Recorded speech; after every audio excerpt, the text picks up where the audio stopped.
તો સૌરાષ્ટ્ર કચ્છ વિસ્તારમાંથી હજુ પણ ભારે વરસાદનું સંકટ નથી ટળ્યું। મારા સહયોગી પૂનમ પણ આપણી સાથે જોડાયા છે। પૂનમ, વિંડીના માધ્યમથી સમજાવશે કે રાજ્યમાં વરસાદની સ્થિતિ શું રહેશે। જી પૂનમ। ચોક્કસથી પૃથા, જો જણાવવામાં આવે તો અત્યારે જે સિસ્ટમ સક્રિય થઈ છે વિંડીના માધ્યમથી હું આપને બતાવવાનો પ્રયાસ કરીશ।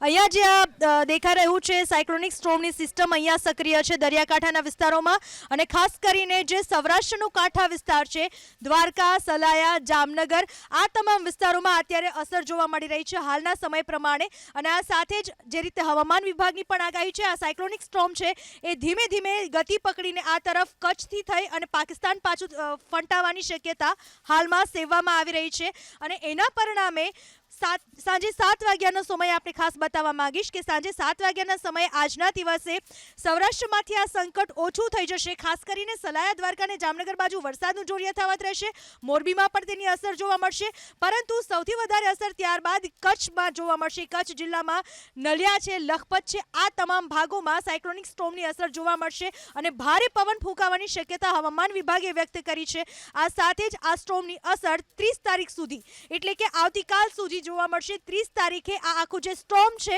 એ અત્યારે અહીંયા સક્રિય છે, ધીમે ધીમે સૌરાષ્ટ્ર તરફથી કચ્છ બાજુ ફંટાઈ અને પાકિસ્તાન તરફ આ સાયક્લોનિક સ્ટોર્મ ફંટાશે, જેના પરિણામે હવામાન વિભાગની આગાહી પ્રમાણે આજના દિવસે કચ્છના ભાગોમાં સાથે જ સૌરાષ્ટ્રના આ તમામ ભાગોમાં રેડ એલર્ટ આપવામાં આવ્યું છે, સિવાય કે ગીર સોમનાથમાં ઓરેન્જ એલર્ટ છે।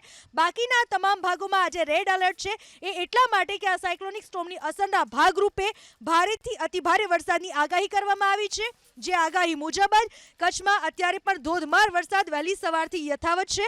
તો સાયક્લોનિક સ્ટોર્મનું જે જોર અત્યારે જોવા મળી રહ્યું છે, આવતીકાલ સુધી આ જોર યથાવત રહેશે અને આવતીકાલ રાત પછી ખાસ સંકટ કચ્છ પરથી પણ ટળી જશે એવું અત્યારે વિંડીના માધ્યમથી અને સાથે જ હવામાન વિભાગનું પણ અનુમાન છે। પૃથા। જી પૂનમ, સમગ્ર માહિતી બદલ આભાર।